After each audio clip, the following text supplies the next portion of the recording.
Negative binomial distribution basically इसका probability mass function learn करना थोड़ा सा टफ होता है। सो आज हम इसे बाइनोमियल डिस्ट्रीब्यूशन के साथ कंपेयर कर डिराइव करेंगे। Okay, so let's start. First of all आप बाइनोमियल डिस्ट्रीब्यूशन का प्रोबेबिलिटी मास फंक्शन देखिए अपना ये होता है जिसमें n होता है total number of trials, right. x क्या होता है नंबर ऑफ सक्सेसेस, p होती है प्रोबेबिलिटी ऑफ सक्सेस, q होती है हमारी प्रोबेबिलिटी ऑफ फेलियर। ठीक है, ये हो गया हमारा probability mass function of the binomial distribution. अब देखिए नेगेटिव बाइनोमियल डिस्ट्रीब्यूशन में हम कौन सी चेंजेस करते हैं। First of all negative binomial distribution में नंबर ऑफ सक्सेसेस को r से डिनोट करते हैं, यहाँ पर x से करते थे। नंबर ऑफ फेलियर्स को x से डिनोट करते हैं। Total number of trials negative binomial distribution में होते हैं r प्लस x, यहाँ पर n होते थे। ठीक है, इतना तो आपको क्लियर हो गया दैट ये चेंजेस नेगेटिव बाइनोमियल डिस्ट्रीब्यूशन में होती हैं। अब निकालते हैं प्रोबेबिलिटी मास फंक्शन इसको यूज कर। ठीक है, चलिए। अच्छा, एक और बात हम यहाँ पर मानकर चलेंगे कि ये जो हमारी फेलियर्स हैं ये सक्सेसेस से पहले हो रही हैं। फेलियर्स सक्सेसेस से पहले हो रही हैं, इसका मीनिंग क्या हुआ? अगर लास्ट वाला ट्रायल हम उठाएं तो उसमें हमारी सक्सेस हो रही होगी। ठीक है, that means total r plus x trials में से जो लास्ट वाला ट्रायल होगा उसकी प्रोबेबिलिटी हमारी success that is probability of success that is only p होगी। पीछे कितने ट्रायल्स बचे? Total -1 that is r plus x -1। बाकी बचे ट्रायल्स की अब प्रोबेबिलिटी क्या होगी? हम बाइनोमियल डिस्ट्रीब्यूशन से गेन करेंगे। चलिए करते हैं। ठीक है, ध्यान से देखिएगा। यहाँ पर अब टोटल नंबर ऑफ ट्रायल्स की गिनती कितनी है? यहाँ पर n थी, यहाँ पर क्या है r प्लस x -1। ठीक है, बिल्कुल सही। ओके, यहाँ पर ये हम क्या कर लिखते थे नंबर ऑफ सक्सेसेस। अब यहाँ पर नंबर ऑफ सक्सेसेस कितनी होगी? एक सक्सेस तो हमने निकाल दी लास्ट वाली, so total number of successes कितनी निकली? Successes -1 that is r -1। ठीक है, फाइन। अच्छा, अब यहाँ पर क्या लिखते थे? प्रोबेबिलिटी ऑफ सक्सेस, वो तो यहाँ पर सेम ही होगी। ओके, ऊपर क्या लिखते थे? टोटल नंबर ऑफ जितनी बार सक्सेस होती है हमारी। एक सक्सेस तो हमने निकाल दी, पीछे कितनी सक्सेसेस बची थी हमारी? r -1, सो यहाँ पर लिख देंगे r -1। साथ में क्या आता है हमारा क्या raise to power total number of trials minus total number of successes. Total number of trials हैं हमारे ये, इसमें से अगर हम माइनस करें नंबर ऑफ सक्सेसेस, एक सक्सेस निकाल दी थी, पीछे सक्सेसेस बची r -1। r -1 माइनस प्लस हो जाएगा। ठीक है, इतना आ गया। ठीक है, इसके साथ ये कैंसिल, r के साथ ये कैंसिल, पीछे बचा ओनली x दैट इज क्या रेज टू पावर x आ गया यहाँ पर। ठीक है, अब ध्यान से सुनिए, ये हो गया लास्ट ट्रायल की प्रोबेबिलिटी। ठीक है, ये हो गई उससे पहले वाले सभी ट्रायल्स की प्रोबेबिलिटी। ठीक है, अब हमें चाहिए ओवरऑल सभी ट्रायल्स की प्रोबेबिलिटी। सो बाय कंपाउंड प्रोबेबिलिटी थ्योरम वो किसकी इक्वल होगी? ऑब्वियसली ये पहले वाले ट्रायल्स की probability multiply by last trial की प्रोबेबिलिटी। ठीक है, बेस सेम है, पावर z अप हो जाएंगी, दैट इज यहाँ पर 1 है ना, सो ऑब्वियसली यहाँ पर +1 लिखेंगे, ये दोनों कैंसिल हो जाएंगे, p raise to power r रह जाएगी, और ये है हमारा probability mass function of the negative binomial distribution. आप चाहें तो डायरेक्ट इतना ही लर्न रख सकते हैं, बट हमने फिर भी बाइनोमियल डिस्ट्रीब्यूशन से कंपेरिजन कर आपको ये डिराइव कर दिखा दिया। अब देखिए बेसिकली एक्चुअली में ये हमारा क्या होता है हमें मालूम है ना, ये तो एक्चुअली में कॉम्बिनेशन ही होता है। ठीक है, राइट। अब देखिए इसको आपको नहीं लगता कि इसको खोलना, इसकी कैलकुलेशन करनी थोड़ी सी टफ होगी? सो अब हमारे पास जो प्रोबेबिलिटी मास फंक्शन निकला था नेगेटिव बाइनोमियल डिस्ट्रीब्यूशन का, इसको ईजियर बनाने के लिए हम इस वाले कॉम्बिनेशन को ईजियर बनाकर यहाँ पर पुट कर देंगे। तो अब इस वाले कॉम्बिनेशन को ईजियर बनाना शुरू करते हैं। सो ये रहा हमारा कॉम्बिनेशन, बस इसको इजियर बनाकर हमें प्रोबेबिलिटी मास फंक्शन में पुट कर देना है। ठीक है, चलिए स्टार्ट करते हैं। फर्स्ट ऑफ ऑल आपको कॉम्बिनेशंस के ये 2 फॉर्मूले लर्न होने चाहिए। दैट इज इसको हम ऐसे भी लिख सकते हैं, और फर्दर इसको जब हम खोलते हैं ना तो हम ऐसे भी खोल सकते हैं। अब इन दोनों के प्रूफ बड़े ही ईजी हैं, हम एक बार देख ही लेते हैं। ठीक है ना, सो फर्स्ट वाला फॉर्मूला उठाते हैं पहले तो हम। ठीक है, दैट इज nr। ठीक है, इसको हम ये कैसे लिख सकते हैं, एक एग्जांपल के थ्रू समझ लेते हैं। Okay, let's start. ठीक है, हम ले लेते हैं 3 2। ठीक है ना, ओके, ये वाला फॉर्मूला यहाँ पर देखिए 3 2 को हम कैसे खोलेंगे? ऑब्वियसली ऊपर आएगा 3 फैक्टोरियल, नीचे आएगा इसका फैक्टोरियल, और साथ में आएगा this minus this that is 1 factorial. आ गया, राइट। अच्छा, अब इसको उठा लेते हैं हम, यहाँ पर भी हम 3 2 का ही यूज कर देखते हैं फॉर्मूला। सो देखिए इसके अकॉर्डिंग अगर हम 3 2 को कैसे लिख सकते हैं, 3 और नीचे क्या लिखा n minus r, that is ऊपर वाली टर्म माइनस नीचे वाली 3 माइनस 2 इज ऑब्वियसली 1। इसको खोलिए, आप क्या बनेगा आपका 3 फैक्टोरियल डिवाइड बाय नीचे वाली टर्म का फैक्टोरियल, और साथ में आ गया 3 माइनस 1 दैट इज 2 फैक्टोरियल। अब सुनिए, ये दोनों टर्म्स जस्ट एक दूसरे के साथ रिप्लेस हुई हैं, बट ये नीचे वाली टर्म्स रहेंगी हमारी सेम ही, ठीक है। दैट्स वाई इसको हम ऐसे लिख सकते हैं। अच्छा, अब सेकंड वाला फॉर्मूला उठा लेते हैं। सेकंड वाले फॉर्मूले में आप कौन सी एग्जांपल लेंगे? 4 ले लेते हैं, राइट। ओके, देखिए इसको हम बेसिकली कैसे खोलते हैं 4 को? ऑब्वियसली 4 इंटू 3, पहले तो हम कंप्लीट लिखे 4 फैक्टोरियल डिवाइड बाय नीचे 2 फैक्टोरियल होता है, ठीक है। 4 - 2 = 2, अगेन 2 फैक्टोरियल, ठीक है, बिल्कुल सही। अब देखिए फैक्टोरियल्स को हम कैसे खोलते हैं? बिग वाले फैक्टोरियल को, दैट इज ऊपर वाले को, हम इस प्रकार खोलेंगे कि वो नीचे वाले से कट हो जाए, ठीक है। दैट इज हम कब तक खोलेंगे? 4 × 3 × 2 फैक्टोरियल, बस यहाँ पर ही रुक जाएंगे। अब ये नीचे वाले से कैंसिल आउट हो सकता है ना, दैट्स वाई, ठीक है। अब सुनिए, हमें मालूम है दैट हम इसे इतने तक खोलते हैं और बाद में कैंसिल आउट कर देते हैं। बट अब अगर हम इस फॉर्मूले के हिसाब से देखें तो एक्चुअली में हम कब तक रुकते हैं खोलते समय? ध्यान दीजिएगा, कब तक रुकते हैं हम खोलते समय? ऊपर वाली टर्म माइनस नीचे वाली term plus 1, that is 2 + 1 that is 3 तक ही रुके थे ना हम। दैट्स वाई इनका मीनिंग है कि जब आप इस कॉम्बिनेशन को खोलते हैं तो कटिंग करने के बाद आप यहां तक रुक जाते हैं, ठीक है ना। दैट्स वाई इसको हम ऐसे भी एक्सपेंड कर सकते हैं। चलिए अब स्टार्ट करते हैं करना। Okay, so first of all तो इस पर हमने पहले ये वाला फॉर्मूला अप्लाई कर दिया, ठीक है। ध्यान दीजिएगा, दिस माइनस दिस आपका क्या होगा? Plus r minus r cancel हो जाएंगे, ठीक है। -1 यहाँ पर +1 बन जाएगा, दोनों आपस में कैंसिल हो जाएंगे, पीछे बचा ओनली x, दैट्स वाई यहाँ पर नीचे x रह गया, ठीक है। ये वाला फॉर्मूला कर दिया हमने अप्लाई। ओके, अब सेकेंड वाला फॉर्मूला अप्लाई करते हैं। दैट इज आपको इसको कहाँ तक खोलना है? ऊपर वाली टर्म माइनस नीचे वाली टर्म +1। देखिए ऊपर वाले से x माइनस करेंगे, आपका रह जाएगा r-1। फर्दर r-1 में 1 ऐड करेंगे तो आपका ओनली r रह जाएगा। देखिए हमने यहाँ पर ही सोल्व किया है ना, ये ऊपर वाली टर्म माइनस नीचे वाली टर्म +1, ठीक है ना। ये आपस में कैंसिल हो जाएंगे, पीछे बचा only r, right. That is हम ओनली r तक इसको खोलेंगे। हमने ये वाला फॉर्मूला यहाँ पर अप्लाई कर दिया है, ठीक है। अच्छा, अब नेक्स्ट देखिए आप, इसको अगर हम थोड़ा सा रिप्लेस कर दें, दैट इज ये पीछे वाली टर्म्स आगे आ जाए, आगे वाली पीछे चली जाए, हम ऐसे लिख सकते हैं। देखिए ये सामने वाली यहाँ पर आ गई, ये पीछे वाली यहाँ पर आ गई, बिल्कुल सही, राइट। यहाँ तक आ गई हम, ठीक है। हम जस्ट कॉम्बिनेशन को सिंप्लीफाई करते जा रहे हैं, दैट इज हमें स्मॉल वाली टर्म मिल जाए। पिछला वाला कॉम्बिनेशन थोड़ा सा टफ था ना, दैट्स वाई, ठीक है। ओके, अब हम यहाँ तक पहुंच गए हैं। अब ध्यान से सुनिएगा, हमें ऊपर वाली टर्म्स में से अगर माइनस कॉमन निकालना है, हर एक टर्म में से हमें माइनस कॉमन निकालना है, -1, राइट। कितने माइनस कॉमन निकलेंगे? काउंट करते हैं पहले हम, ये टोटल टर्म्स कितनी है। Okay, let's start. आप यहां से शुरू हो जाइए। यहाँ पर क्या लिखा है? 1, दैट इज ये 1 टर्म है। सो ऑन अप टू, यहाँ तक हम कहाँ तक पहुंचे? r को मत देखिए, उसके साथ देखिए कौन सी टर्म पड़ी है। यहाँ पर r के साथ क्या पड़ी है? x - 2, दैट इज यहाँ तक टोटल x - 2 टर्म्स हो गई। यहाँ पर टोटल x - 1 टर्म्स हो गई, दैट इज x से एक कम, टोटल इतनी टर्म्स हैं यहाँ तक। अगर इस वाली को भी अब बीच ले लें, टोटल हमारी x टर्म्स बन जाएंगी। दैट इज हमें टोटल -1⁻x बाहर निकालने पड़ेंगे अगर इन सभी में से माइनस बाहर निकालना है। देखिए इन सभी में से माइनस कॉमन लिया, ऑब्वियसली सभी टर्म्स ऐसी बन जाएंगी, ठीक है ना। नीचे x फैक्टोरियल पड़ा था। अब तो सिंपल हमने ये सेकंड वाला फॉर्मूला यहाँ पर अप्लाई कर दिया है, खुद देखिए आप। -1⁻x तो वैसे पड़ा ही है। अब ध्यान से सुनिएगा, देखिए यहाँ पर n की जगह पर क्या है? -r, दैट मीन्स हम पीछे कितने तक रुकने चाहिए? फर्स्ट टर्म माइनस नीचे वाली +1, दैट इज -r माइनस नीचे वाली +1, यही तो यहाँ पर बन रहा है। दैट इज इसको और इसको कंपेयर करें तो हमारा आंसर क्या बनेगा? Obviously this combination, right. यही हमारा बना, ये हमारा आ गया सिंपलेस्ट कॉम्बिनेशन फॉर्म। इसको हम पीछे प्रोबेबिलिटी मास फंक्शन में पुट कर देंगे, ये आ गया probability mass function of the negative binomial distribution. But actually में इसे हम कभी भी कैलकुलेशंस में यूज नहीं करते। कैलकुलेशंस मीन्स जैसे moment generating function find out करना है, कम्युलेंट जनरेटिंग फंक्शन फाइंड आउट करना है, वहां पर हम इसे यूज नहीं करते, ठीक है ना। ओके, वहां पर हम एक्चुअली में कौन सा प्रोबेबिलिटी मास फंक्शन यूज करते हैं? थोड़ी सी modification, very small. That is हम यहाँ पर क्या करेंगे? Small p and small Q की वैल्यूज कुछ और दे देंगे। स्मॉल p को हम लिखेंगे 1/Q, स्मॉल क्यू को हम लिखेंगे P Q, ठीक है। देखिए यही हमने बस यहाँ पर चेंजेस की। अब ये वाला प्रोबेबिलिटी मास फंक्शन हम कैलकुलेशंस में एक्चुअली यूज करते हैं।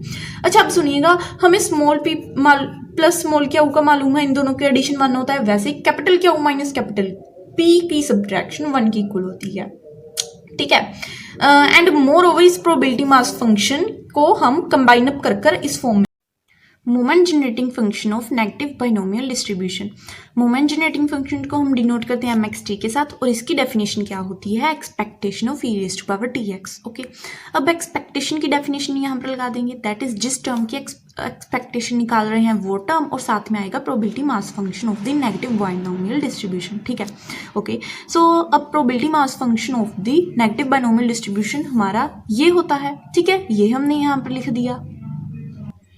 अब देखिए e raise to power tx को हम ऐसे लिख सकते हैं e की पावर t की होल पावर ऊपर x। ऑब्वियसली पावर्स आपस में मल्टीप्लाई होकर यही तो बन जाएगा। ठीक है, सो अब इसको हम अगर ऐसे मानकर चलते हैं तो आप देखिए e raise to power t और ये वाली टर्म, इन दोनों की पावर सेम है, पावर सेम है, दैट मीन्स बेस आपस में मल्टीप्लाई हो जाएंगे। यही हमने किया, e raise to power t को हमने यहाँ पर अंदर इसके साथ मल्टीप्लाई कर दिया, हम यहाँ तक पहुँच गए। ठीक है, अब सुनिए, हमें मालूम है दैट इज ये जो प्रोबेबिलिटी मास फंक्शन होता है actually binomial negative binomial distribution का, ये वाला पार्ट ये तो इससे निकला है ना, अटैच हुआ था इसके साथ। सो एक्चुअली में इसका फॉर्मूला ये होता है, दैट इज इसको कंबाइन अप कर हम लिख सकते हैं q minus p raise to power minus r. ठीक है, वैसे ही अब यहाँ पर हम पहुंच गए। अगर आप देखें कि ये प्रोबेबिलिटी मास फंक्शन के साथ एकदम सेम है, बस p के साथ ही रेज़ टू पावर t लग गया है, दैट मीन्स अब आप इस पर भी ये वाला फॉर्मूला अगर अप्लाई करेंगे तो इस फॉर्मूले में p के साथ e raise to power t लिख देंगे। वही हमने किया, ये हमारा ओवरऑल बन गया फॉर्मूला। ये है हमारा moment generating function of the negative binomial distribution. Okay, अब हमें निकालने हैं इससे मोमेंट्स। पहले हम मोमेंट्स अबाउट ओरिजिन निकालेंगे, फिर उनसे मोमेंट अबाउट मीन निकालेंगे। ठीक है ना, ओके, सो लेट्स स्टार्ट। हमें ये वाला फॉर्मूला भी मालूम है, दैट इज अगर हमें निकालना है rth moment about origin moment generating function से, तो हम एक्चुअली में क्या करते हैं, जितना मोमेंट हमें निकालना होता है हम उतनी बार मोमेंट जनरेटिंग फंक्शन की डिफरेंशिएशन करते हैं टी के विद रिस्पेक्ट टू। ठीक है, डिफरेंशिएशन करने के बाद टी को 0 पुट कर देते हैं। ठीक है, वैसे यहाँ पर देखिए हमें निकालना है फर्स्ट मोमेंट अबाउट ओरिजिन। इसका मीनिंग क्या हुआ कि हमें मोमेंट जनरेटिंग फंक्शन की ओनली 1 टाइम डिफरेंशिएशन करनी है और डिफरेंशिएशन करने के बाद टी को 0 पुट कर देना है। ठीक है, करते हैं।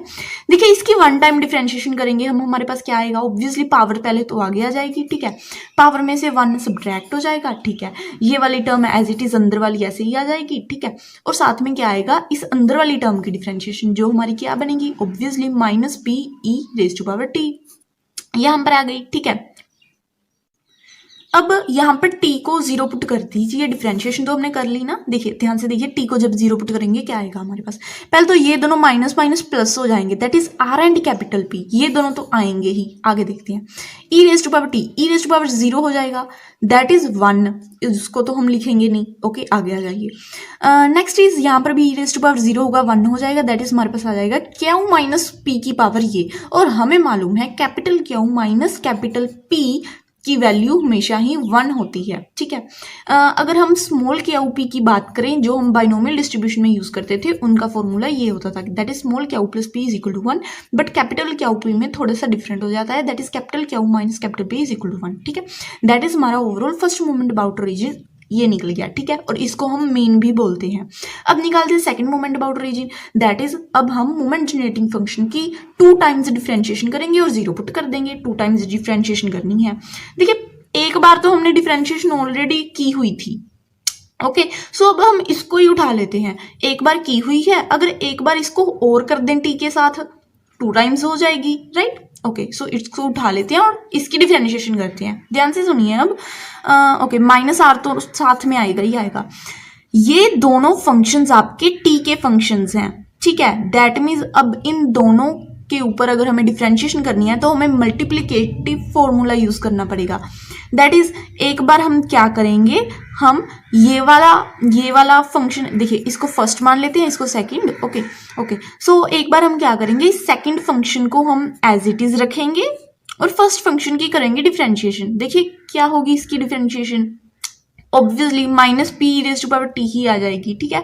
फिर लगाएंगे प्लस। अब हम क्या करेंगे, अब फर्स्ट फंक्शन को एज इट इज रख देंगे, ठीक है, और करेंगे सेकंड फंक्शन की डिफरेंशिएशन। देखिए इसकी डिफरेंशिएशन हमारे पास क्या होगी, एक तो पावर ऐसे ही सामने आ जाएगी, ओके सामने आ गई, फिर पावर में से एक और 1 माइनस हो जाएगा, ठीक है, ओके एक और 1 सब्ट्रैक्ट कर दिया। अब अंदर वाली टर्म की डिफरेंशिएशन हमारे पास क्या होगी, minus p e raise to power t, वो हमने यहाँ पर लिख दी, हो गई 2 टाइम्स डिफरेंशिएशन। अब कर दीजिए टी की पावर 0, सॉरी टी को 0 पुट, ठीक है।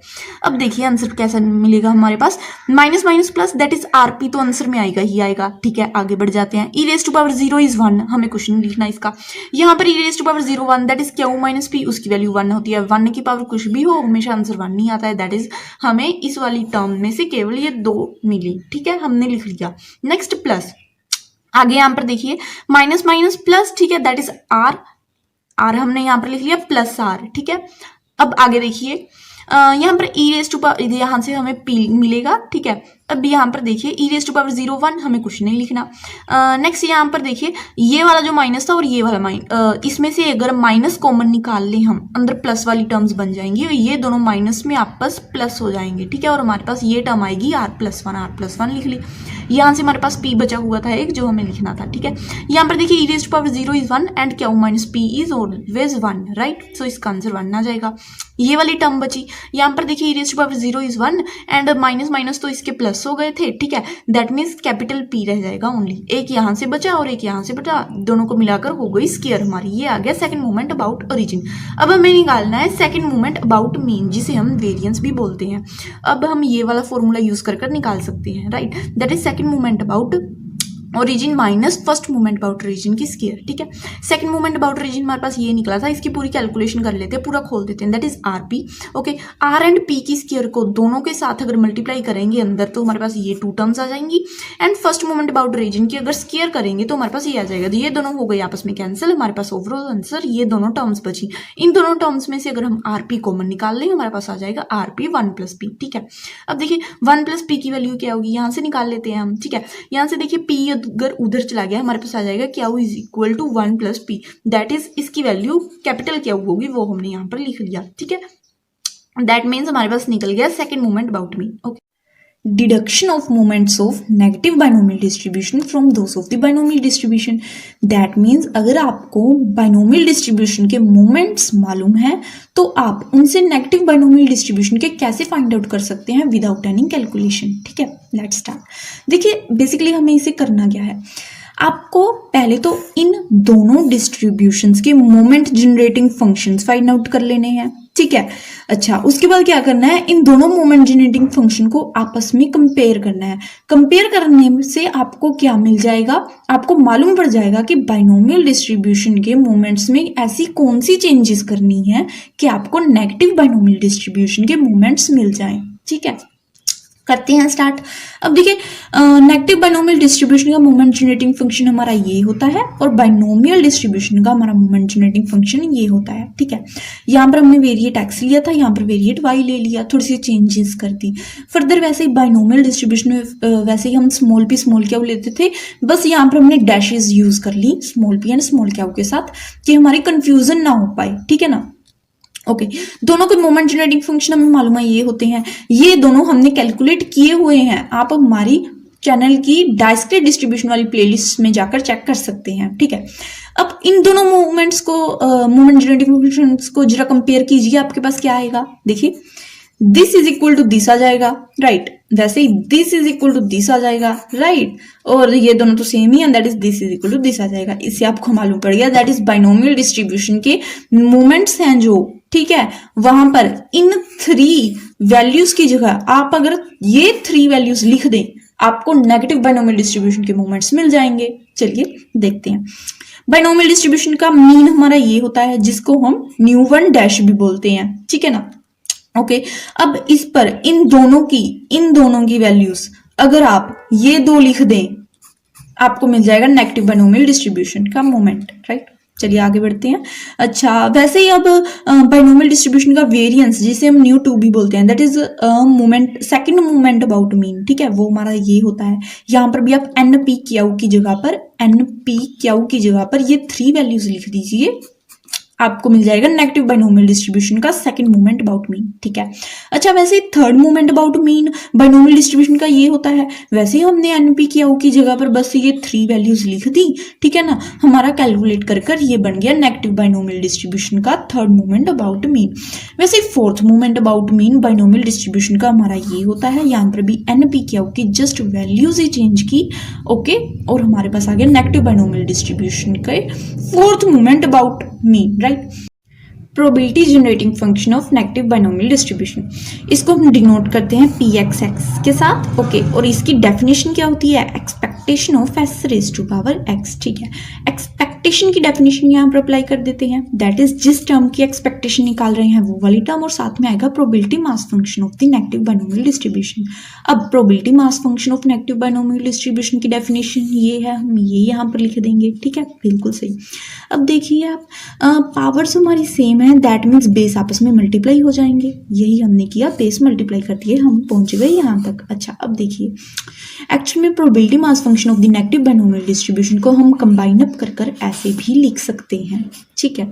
अब देखिए यहाँ पर देखिए जरा, ये भी probability mass function of negative binomial distribution ही है, बिल्कुल सेम, बस क्यू के साथ हमारा s अटैच हो गया है, दैट मीन्स इसकी जगह पर भी हम ये फॉर्मूला लिख सकते हैं, बस आप क्यू के साथ s अटैच कर दीजिएगा, okay.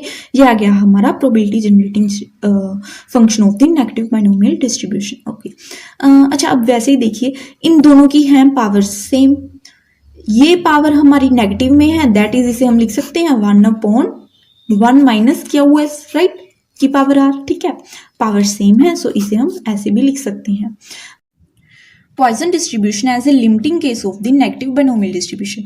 Negative binomial distribution tends to Poisson distribution as these 3 conditions, right? पहली condition है हमारी capital P approaches to 0, second condition is small r approaches to infinity, and the third condition is small r multiplied by capital P is equal to lambda, ठीक है। इन 3 conditions के under हम negative binomial distribution से Poisson distribution को gain कर सकते हैं, ठीक है। अच्छा, अब हमें ये 3 कंडीशंस मालूम हैं, ठीक है, एंड फर्दर देखेंगे हमें मालूम है that probability mass function of the negative binomial distribution हमारा ये होता है। सबसे पहली बात, कैलकुलेशंस तो बाद में करेंगे, हमें ये 3 कंडीशंस इस प्रोबेबिलिटी मास फंक्शन पर अप्लाई करनी है, ठीक है, बाद में कैलकुलेशंस करेंगे, ओके। सो लेट्स स्टार्ट करते हैं अप्लाई अप। देखिए, सो फर्स्ट ऑफ ऑल अब कैपिटल P अप्रोचेस टू 0, इसका तो हम कुछ कर नहीं सकते, ओके। सेकंड कंडीशन पे आ जाइए, small r approaches to infinity, इसका मीनिंग क्या है, हम लिमिट अप्लाई कर देंगे, small r approaches to infinity, ये वाली टर्म एज इट इज यहाँ पर रह गई, ठीक है। अच्छा, अब थर्ड वाली कंडीशन क्या है, small r multiply by capital P is equal to lambda, इसको हम कैसे अप्लाई कर सकते हैं, ऑब्वियसली आप capital P and capital Q की वैल्यूज लैम्डा के फॉर्म में ले आइए और यहाँ पर पुट कर दीजिए, ठीक है ना, ऐसे ही थर्ड कंडीशन हमारी अप्लाई हो जाएगी। And more over capital P भी इस टर्म्स में से हमारा गायब हो जाएगा, सो हमें जो फर्स्ट कंडीशन है उसकी टेंशन लेने की जरूरत नहीं पड़ेगी, ठीक है, ओके। सो अब देखिए यहाँ से कैपिटल P की वैल्यू निकली lambda by r, okay. Further हमें मालूम है that capital P plus capital Q minus capital P is equal to 1, that means Q की वैल्यू क्या आई, 1 प्लस P, ठीक है। Q की वैल्यू निकालनी चाहे वो हम क्या निकलेगी, 1 plus P, that is 1 plus this term, P and Q की वैल्यू हमारी निकल गई in terms of the lambda, यहाँ पर पुट कर देंगे, Q की वैल्यू ये पुट कर दी, ठीक है, P की वैल्यू ये रही, Q की वैल्यू ये रही, वेरी गुड। Q का हमने यहाँ पर एलसीएम ले लिया था, हमने एलसीएम भी ले लिया, इसके साथ ये कैंसिल आउट हो गया, ओके, वेरी गुड। सो ये फर्दर हमारे पास ऐसी टर्म बन जाएंगी। ये तो हो गई हमारी 3 कंडीशंस अप्लाई। अब आगे करते हैं कैलकुलेशंस। सो 3 कंडीशंस अप्लाई करने के बाद हमारा ये आ गया था, ठीक है, ये टर्म आ गई थी हमारी, ओके। अब बढ़ते हैं कैलकुलेशंस की तरफ। देखिए, कैलकुलेशंस में ओनली 1 मेन स्टेप है, दैट इज हमें ये वाले फॉर्मूले अप्लाई करने हैं। ये वाले फॉर्मूले अप्लाई करने के लिए हमें ऐसी टर्म्स बनानी पड़ेंगी इसमें, ठीक है। अब ऐसे टर्म्स इसमें कैसे बनाएंगे, बस हमें जस्ट वो देखना है। अब अगर ऐसी वाली टर्म्स बन गई हमारी, उसके बाद ये फॉर्मूले अप्लाई कर देंगे, ठीक है। So let's start. First of all ये रहा हमारा कॉम्बिनेशन। हमें मालूम है दैट कॉम्बिनेशन का एक ऐसा फॉर्मूला भी होता है दैट इज कॉम्बिनेशन को जब हम खोलते हैं ना तो हम ऐसे भी खोल सकते हैं। अच्छा, अब इसका छोटा सा प्रूफ भी कर लेते हैं। सपोज हमने 4 2 लिया, ठीक है, आपको मालूम है इस कॉम्बिनेशन को एक्चुअली में हम कैसे बोलते हैं, 4 फैक्टोरियल डिवाइड बाय 2 फैक्टोरियल। नीचे अब यहाँ पर क्या होता था, 4 - 2 that is 2 factorial. Okay, very good. अब देखिए, अब हम इसकी कटिंग कैसे करते हैं। ऑब्वियसली बड़े वाले फैक्टोरियल को इतना खोलना पड़ेगा कि नीचे वाला कैंसिल आउट हो जाए, दैट इज 4 × 3 × 2। बस यहाँ पर रुक जाएंगे, दैट्स वाई हमारा नीचे वाला फैक्टोरियल है जो वो कैंसिल आउट हो जाएगा, ठीक है। अब ध्यान से देखिए, एक्चुअली में हम इसे कहाँ तक खोलते हैं, हम इसे खोलते हैं ऊपर वाली टर्म माइनस नीचे वाली टर्म जिसको हमने कट करना होता है +1। क्या हुआ हमारा आंसर, 3। यस, एक्चुअली में हमने 3 तक ही खोला। दैट मीन्स आप इसकी जगह पर केवल इतना भी लिख सकते थे, 4 × 3 डिवाइड बाय 2 फैक्टोरियल। यही है ये फॉर्मूला। देखिए कितना इजी फॉर्मूला बन गया। That is n so on up to n - r + 1 तक बस हमें रुक जाना है, बिकॉज हमें उसके बाद फैक्टोरियल्स कैंसिल आउट करने ही होते हैं, ठीक है ना। नीचे आ गया ये नीचे वाले का factorial. Okay, so that's why हमने इस वाले कॉम्बिनेशन को ऐसे खोल दिया है, ठीक है। ध्यान से देखिए ना, दैट इज हम यहाँ से स्टार्ट हुए थे, फिर माइनस इसमें से एक और टर्म माइनस कर दी, सो ऑन अप टू हम कहाँ जाकर रुककर, that is this term minus नीचे वाली टर्म +1, दैट इज 1 के साथ 1 कैंसिल, x के साथ x कैंसिल, पीछे बचा ओनली r। सो r तक हम रुक गए थे, ठीक है। और हमें मालूम है जब हम फैक्टोरियल्स में चलते हैं ना, अगर हम आगे बढ़ते हैं तो 1 सब्ट्रैक्ट होता है, अगर हम पीछे आते हैं तो 1 प्लस होता है, ठीक है। दैट्स वाई अगर हमें इससे पिछले वाली टर्म लिखनी होगी उसमें 1 ऐड हो रहा होगा, ठीक है। ये तो हमारा हो गया कॉम्बिनेशन खोलना, ठीक है। ये वाली टर्म्स तो हमारी एज इट इज ही यहाँ पर आ गई, ठीक है। अच्छा, अब हमने क्या कहा था कि हमें ऐसी टर्म्स बनानी है, दैट्स वाई हम ये फॉर्मूले अप्लाई कर सकें, ठीक है। अब ध्यान से सुनिए, हम ऐसी टर्म्स कैसे बनाएंगे। ओके, ये वाली तो अपनी फॉर्म में बिल्कुल सही पड़ी है, ठीक है। एंड मोर ओवर अगर आप देखें कि लिमिट में जो जो टर्म्स में हमारा r प्रेजेंट नहीं हो रहा उसे हमें लिमिट्स के अंदर रखने की जरूरत नहीं है। जैसे कि यहाँ पर लैम्डा की पावर x में r नहीं है, इसको हम बाहर निकाल सकते हैं। नीचे x फैक्टोरियल में r नहीं है, इसको हम बाहर निकाल सकते हैं। अच्छा, ये सब तो हो गया। ओके, ये भी अपनी सही फॉर्म में प्रेजेंट है। हमें ऐसी टर्म्स बनानी है, आप खुद देखिए हम कैसे बनाएंगे। यहाँ पर आ जाइए, इन टर्म्स को हम ऐसी फॉर्म्स में कैसे लेकर आएंगे, अगर हम इन सभी टर्म्स के नीचे r को डिवाइड कर दें तब हमारी ऐसी टर्म्स बन जाएंगी। खुद देखिए ना, यहाँ पर r को डिवाइड करेंगे हमारा 1 आ जाएगा, इस टर्म में r के साथ डिवाइड करेंगे यहाँ पर आएगा 1 प्लस यहाँ पर आएगा 1/r, ठीक है ना। सो ऑन अप टू इस टर्म में आप r के साथ डिवाइड करेंगे, आपका क्या आएगा, जिसके नीचे r होगा वो तो हमारा 1 हो जाएगा, plus x - 2 divide by r, ठीक है ना। ठीक है, इस प्रकार हमारी ऊपर वाली सभी टर्म्स इन टर्म्स में कन्वर्ट हो जाएंगी। दैट इज आपको इन सभी टर्म्स के नीचे r को डिवाइड करना है। अब r तो हमारे पास कहीं नहीं पड़ा डिवाइड करने के लिए, दैट इज हम अपनी तरफ से r को एक बार मल्टीप्लाई कर देंगे, एक बार डिवाइड कर देंगे। अब कितने r चाहिए हमें वो कैलकुलेट कर लेते हैं। यहाँ से स्टार्ट हो जाइए। r के साथ देखिए कौन सी टर्म्स है, यहाँ पर 1 है, ठीक है, that is first term. So on up to r के साथ यहाँ पर क्या है, x - 2, दैट इज यहाँ तक पहुंचते पहुंचते हमारी x - 2 टर्म्स हो गई। सो ऑन अप टू यहाँ तक आ जाइए, यहाँ पर r के साथ पड़ा है x - 1, दैट इज यहाँ तक पहुंचते पहुंचते हमारे पास x - 1 टर्म्स हो गई, ठीक है। ये हो गई टोटल हमारी x - 1 टर्म्स। अब ये जो टर्म बची थी इसको भी अगर ऐड कर लें तो हमारे पास टोटल x टर्म्स प्रेजेंट हैं ऊपर, दैट इज हमें टोटल r की पावर x की जरूरत है, ठीक है। दैट इज r की पावर x को ऊपर मल्टीप्लाई और नीचे r की पावर x को नीचे डिवाइड कर देंगे, ठीक है। अब वैसे ही हर बार ऊपर वाली हर एक टर्म के साथ अगर हम r को डिवाइड करें तो हमारी ये वाली टर्म्स बन जाएंगी, ठीक है ना। आप खुद कैलकुलेट कर देख सकते हैं। ये वाली टर्म एज इट इज यहाँ पर आ गई, ठीक है। ओके, अच्छा, अब फर्दर यहाँ पर आ जाइए। आपको दिख रहा होगा कि दैट ये वाली और ये वाली टर्म इन दोनों की पावर सेम है, दैट मीन्स हम अंदर वाली टर्म्स की कैलकुलेशन कर सकते हैं, ठीक है। और आपको फर्दर ये भी मालूम होना चाहिए कि अगर हमारे पास a/b पड़ा है उसको हम 1/b/a की फॉर्म में लिख सकते हैं। आप ऐसे देख लीजिए, अगर आप हमारे पास 1/b/a पड़ा होता था तो हम इसको ऊपर ले जाते हैं, दैट इज a/b बन जाता है ना हमारा। दैट मीन्स अगर हमारे पास ये पड़ा है तो उससे हम ऐसी फॉर्म बना सकते हैं। यही हमने यहाँ पर किया है। हमारे पास पड़ा है r divide by r plus lambda, that means हम इसको कैसे लिख सकते हैं, r plus lambda divide by r, ठीक है। इसके नीचे r जाएगा, that is 1 plus lambda by r, ठीक है। नीचे यही तो आ गया हमारा total, that's why.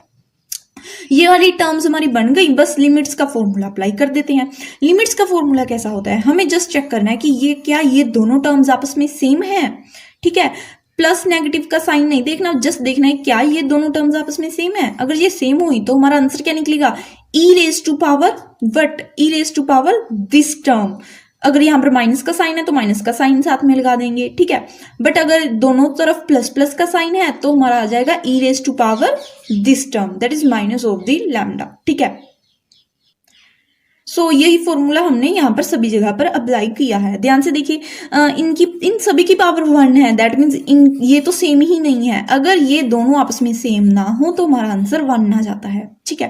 That's why इन सभी टर्म्स का आंसर हमारा 1 1 1 आ गया। ये टर्म हमारी बाहर पड़ी थी एज इट इज, ठीक है। साथ में यहाँ पर देखिए इन दोनों टर्म्स हमारी सेम है, सो आंसर क्या निकलेगा, E raise to power lambda और साथ में ये माइनस, ये आ गया हमारा। वैसे अब यहाँ पर देखिए, यहाँ पर पड़ा था 1, नीचे देखिए जब limit n approaches to infinity हमारा क्या आएगा, ये दोनों आपस में सेम नहीं है, आंसर आ जाएगा 1। दैट इज ओवरऑल आंसर क्या आएगा, 1 2 3, ये 3 टर्म्स हमारा निकला या Poisson distribution from the negative binomial distribution. Thanks for watching our video, and if you like our videos then please subscribe our channel.